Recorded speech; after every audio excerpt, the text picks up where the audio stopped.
Las ondas transportan energía y cantidad de movimiento a través del espacio sin transportar materia. Cuando una onda se mueve por la superficie del agua de un lago, las moléculas de agua oscilan hacia arriba y hacia abajo, pero no cruzan el lago con la onda. Un bote también se mueve hacia arriba y hacia abajo impulsado por las olas, pero tampoco cruza el lago impulsado por ellas. La ola de los estadios también es una onda que viaja a lo largo de la tribuna. Acá la gente se para, levanta los brazos y luego se baja y se vuelve a sentar. Pero nadie se mueve de su lugar. Las ondas mecánicas se originan mediante una perturbación de un medio. Cuando se pulsa una cuerda tensa, la perturbación provocada se propaga a lo largo de la misma en forma de un pulso ondulatorio. La perturbación, en este caso, consiste en la variación de la forma de la cuerda a partir de su estado de equilibrio. Una onda mecánica es una perturbación que se propaga a través de un medio elástico y transporta energía sin un transporte neto de materia. Podemos clasificar a las ondas en función del medio de propagación. Las ondas mecánicas necesitan un medio a través del cual se propagan, digamos, por ejemplo, las ondas de agua, las ondas generadas cuando pulsamos una cuerda de guitarra, las ondas sonoras, y todos ellos se propagan a través de un medio. Mientras que las ondas electromagnéticas no necesitan de un medio para propagarse, se pueden propagar en el vacío. Es el caso de la luz, los rayos X, las microondas. Imaginemos que tenemos un resorte y que generamos un pulso de esta manera, como indica la figura. En este caso, la perturbación es perpendicular a la dirección en la cual se propaga el pulso. En este caso, vamos a hablar de ondas transversales. Por otro lado, cuando la perturbación es paralela a la dirección de propagación, fíjense que en este caso la perturbación sería regiones en las cuales el resorte está más comprimido o más estirado. En este caso hablamos de ondas longitudinales, ¿sí? Cuando la perturbación se desplaza en la misma dirección de movimiento de la onda. Al sacudir una cuerda, como muestra la figura, vemos que los segmentos de la cuerda se van a mover en una dirección perpendicular al movimiento de la onda. En este caso, vamos a tener una onda transversal sobre esta cuerda. En este otro caso, que tenemos ondas que se propagan dentro de un fluido, la perturbación va a ser zonas en las cuales el fluido esté más o menos comprimido y los movimientos de partículas van a ser hacia adelante y hacia atrás en la misma dirección que avanza la onda. O sea que en este caso tenemos una onda longitudinal. Y también podemos, en realidad, el caso de las ondas en la superficie de un líquido, cada partícula de la superficie se va a mover a lo largo de un círculo. Entonces, en este caso tenemos una combinación de ondas longitudinales y transversales. Vamos a considerar el pulso, o sea, uno tiene una cuerda tensa y la sacude. O sea, la posición de equilibrio es la cuerda totalmente horizontal.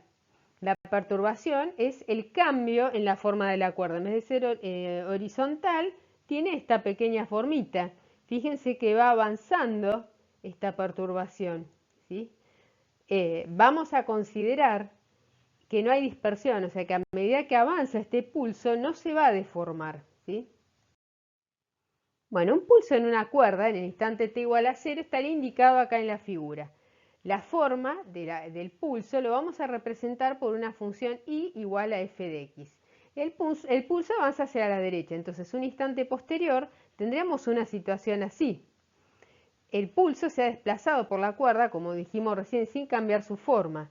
Entonces consideremos un sistema de coordenadas con origen en el punto O' que se mueve pegado al pulso, ¿sí? Entonces, la cuerda va a estar descrita por una función f de x', ¿sí? Donde x' es tal que el valor de x va a ser, o sea, x' es la coordenada de x respecto al sistema O'.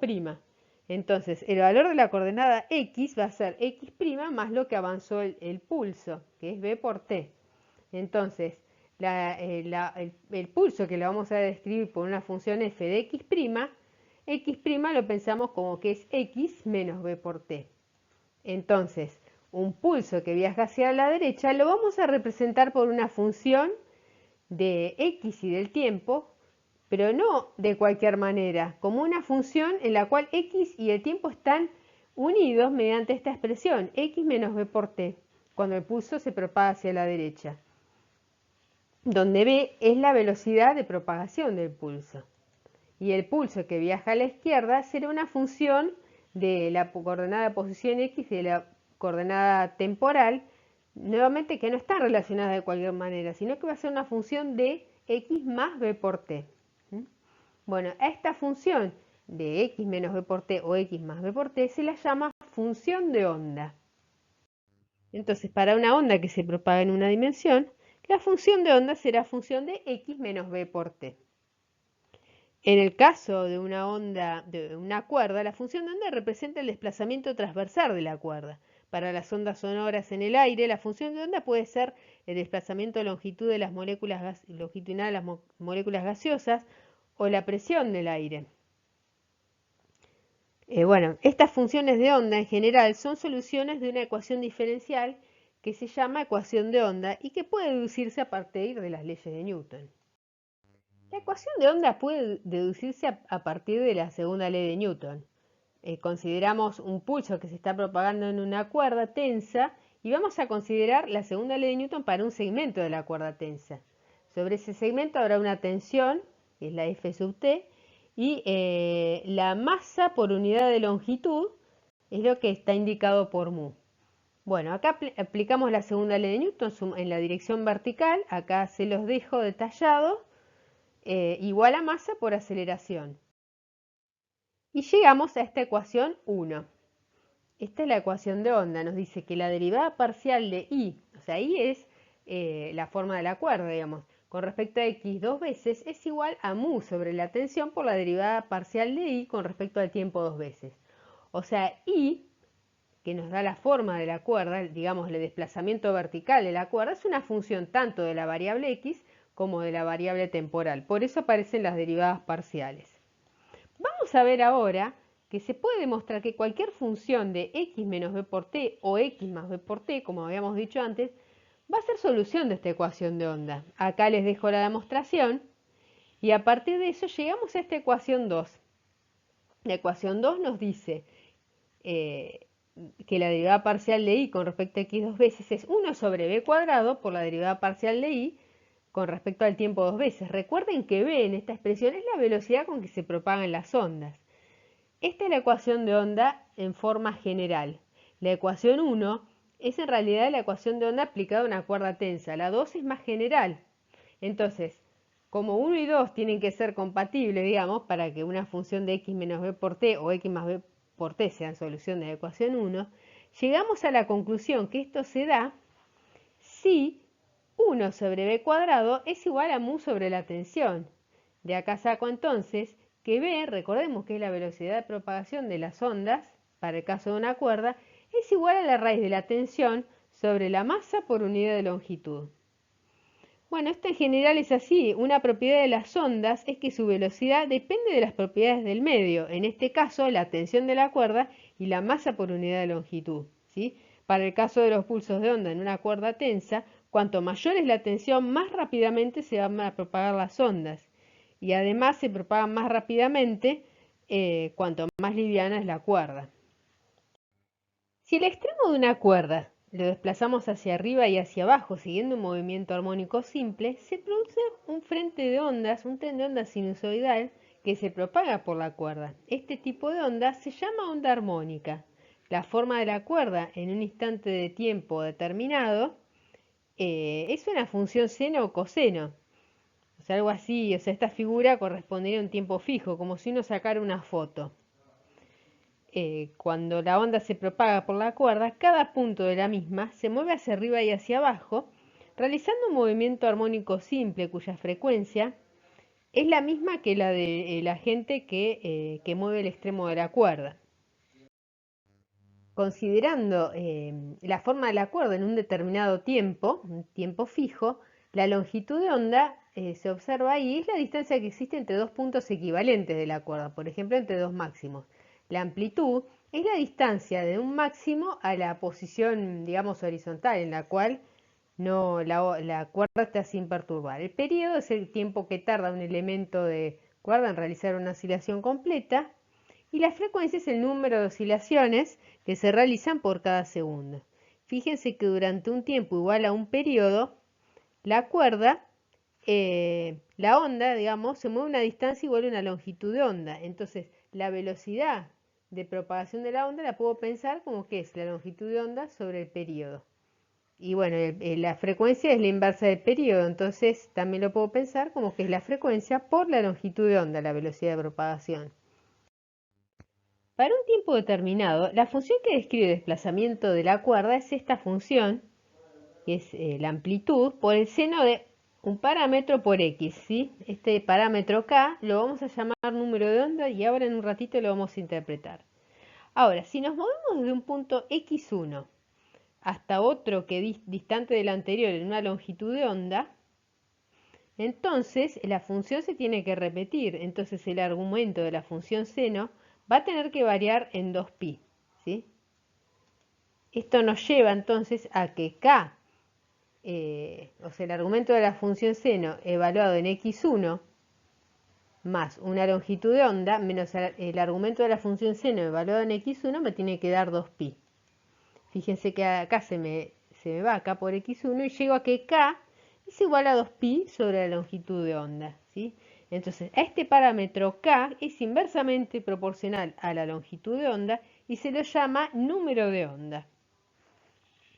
Para describir una onda que se propaga hacia la derecha, lo que tengo que hacer es sustituir x por x menos b por t, como habíamos dicho al principio, ¿sí? Entonces, una onda que se propaga hacia la derecha va a ser igual a seno de, acuérdense que k es 2pi sobre lambda, por x menos b por t. Y una que se propaga a la izquierda va a ser a seno de 2pi sobre lambda por x más b por t. Y ahora vamos a definir la frecuencia angular como 2pi por la velocidad de propagación sobre lambda, o si quieren 2pi sobre el periodo. Y entonces otra forma equivalente de escribir una onda es a seno de k por x menos omega t cuando se desplaza a la derecha, o k por x más omega t cuando la onda se propaga hacia la izquierda. Vamos a ver un ejemplo. El ejercicio dice, la función de onda de una onda armónica que se mueve sobre una cuerda es I de xt 0,03 metros por seno de 2,2 metros a la menos 1 por x, menos 3,5 segundos a la menos 1 por t. Bueno, acá abajo escribí la función de onda en general, a seno de k por x menos omega t. Antes de ver lo que me pregunta, vamos a analizar la función de onda en este caso, ¿sí? Entonces, 0,03 es la amplitud A, lo que multiplica la función seno. 2,2 metros a la menos 1 es lo que multiplica x, por lo tanto es el número de onda. Y a partir de acá puedo sacar la longitud de onda, porque k era 2pi sobre lambda, entonces la longitud de onda es 2pi sobre k, y a partir de acá puedo sacar la longitud de onda, 2,86 metros. Ahora, el otro número, 3,5, es la frecuencia angular, el omega. Y yo sé que el periodo es 2pi sobre omega. Entonces de acá saco el valor del periodo, el tiempo que tarda en hacer una oscilación completa. Entonces tengo la longitud de onda y tengo el periodo, saco la velocidad de propagación de la onda como lambda sobre el periodo. Entonces, la velocidad de propagación de la onda es 1,59 metros por segundo. Y ahí respondo el inciso A que me dice en qué dirección se propaga la onda y cuál es su velocidad. Acá está la velocidad y la dirección es hacia la derecha, porque la función de onda es, la parte temporal tiene un menos, ¿sí? Después me dice, determinar la longitud de onda, la frecuencia del periodo, ya lo hicimos. ¿Cuál es el desplazamiento máximo de cualquier segmento de la cuerda? Bueno, el desplazamiento máximo es la amplitud, 0,03 metros. ¿Cuál es la velocidad máxima de cualquier segmento de la cuerda? Bueno, acá hay que prestar mucha atención en no confundir con la velocidad de propagación de la onda. Yo sé que la onda avanza con una velocidad de 1,59 metros, digamos hacia la derecha, pero un elemento de la cuerda se va a desplazar con una velocidad en el eje Y, no en el eje X. Esa velocidad es la derivada parcial de Y con respecto al tiempo, ¿sí? Entonces tengo que, esta expresión de I, la tengo que derivar con respecto al tiempo.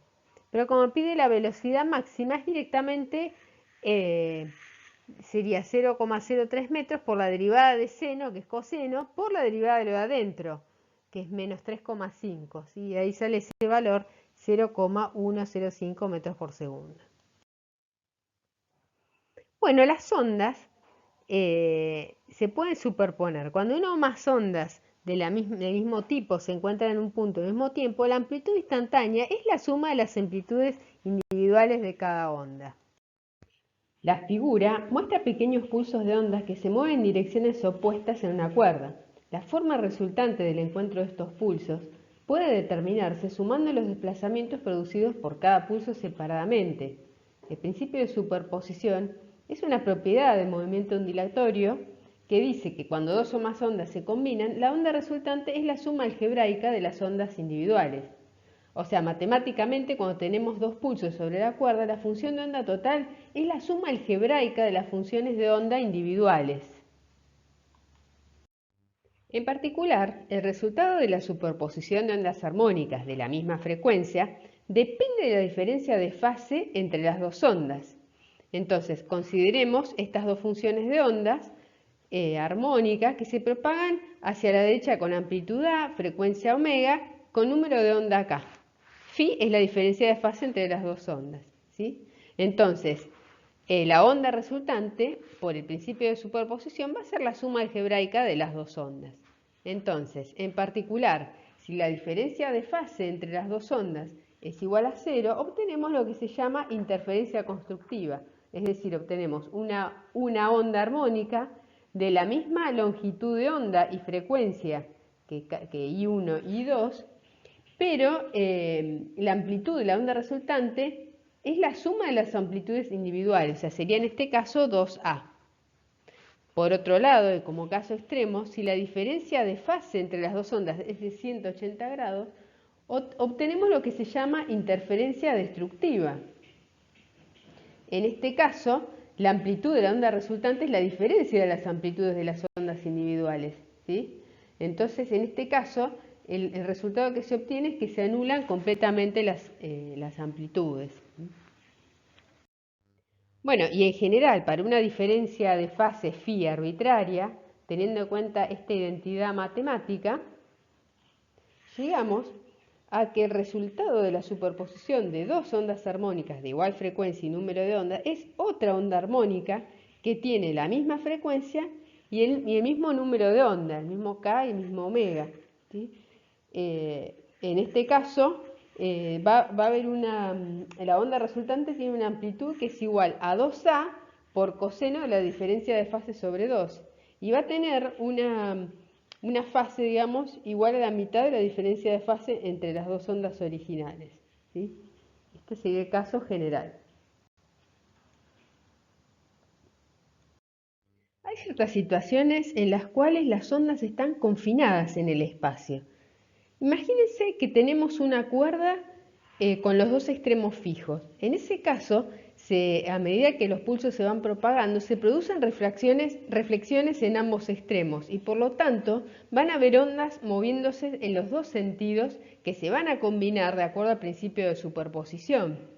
En estos casos existen ciertas frecuencias especiales para los cuales la superposición de ondas da lugar a un patrón de vibración estacionario llamado ondas estacionarias. Consideremos entonces el caso de dos ondas idénticas que viajan en direcciones opuestas y uno es una onda que se propaga a la derecha y dos hacia la izquierda.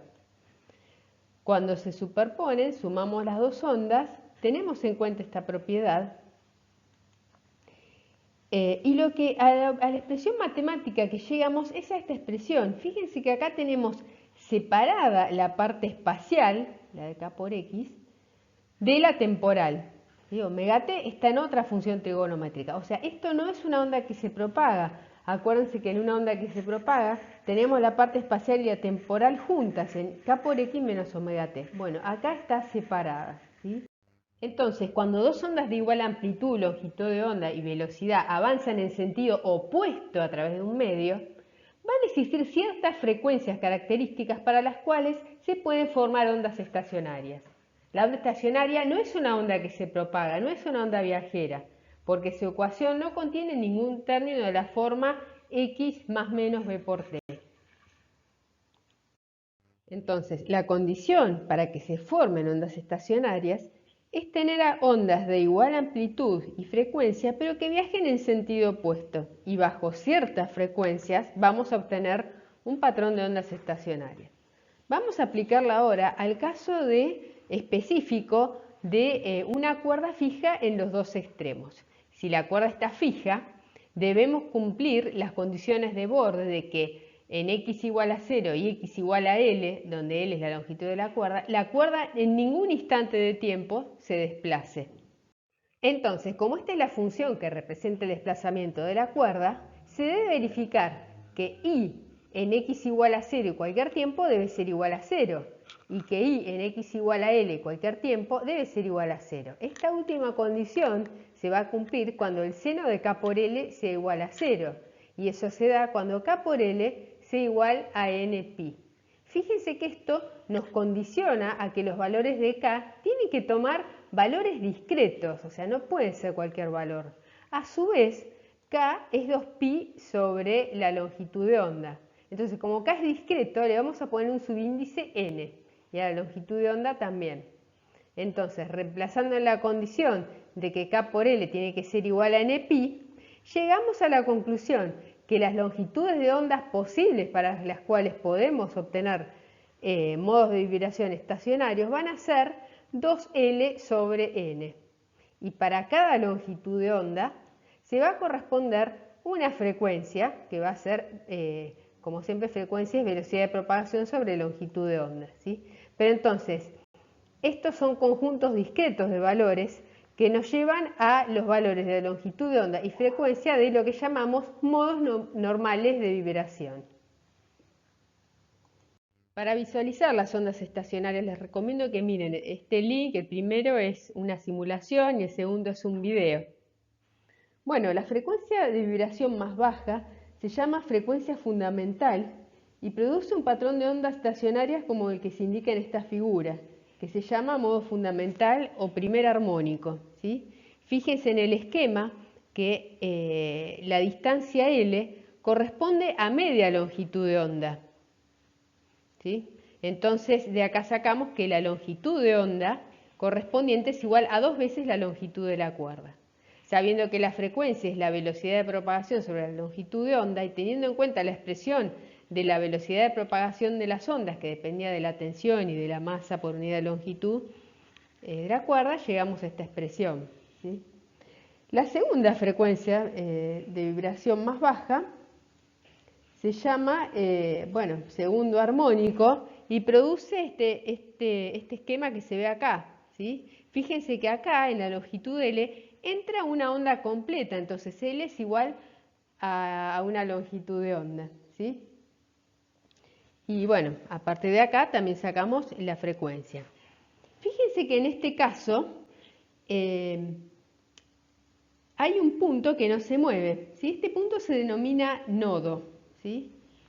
Nunca va a haber un desplazamiento de este punto en el caso del segundo modo de vibración.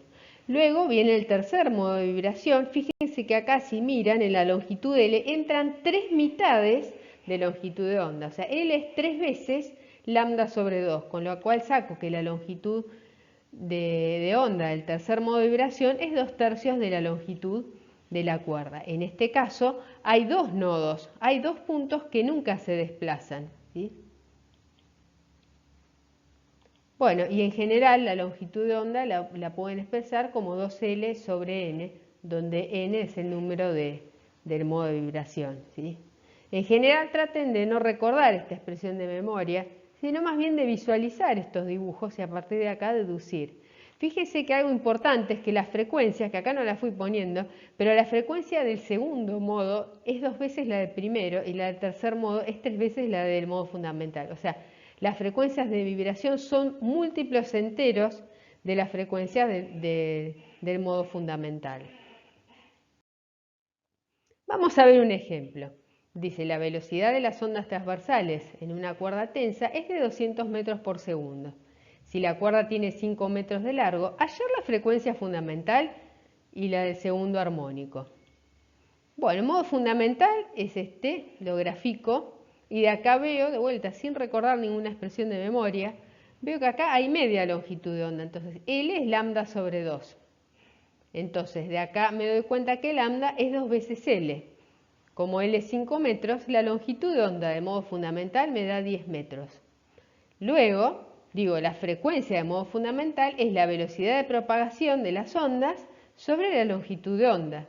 La velocidad de propagación es 200 metros sobre segundo, lambda es 10 metros. De acá saco que la frecuencia de modo fundamental es 20 segundos a la menos 1 o 20 Hz. Luego, para el segundo armónico, veo del dibujo que la longitud L es igual a una longitud de onda, por lo tanto, la longitud de onda del segundo armónico es igual a 5 metros. Nuevamente, calculo la frecuencia de la misma manera y me da 40 Hz, es decir, 2 veces la frecuencia de modo fundamental. Bueno, y con esto terminamos toda la temática del curso de Física 1.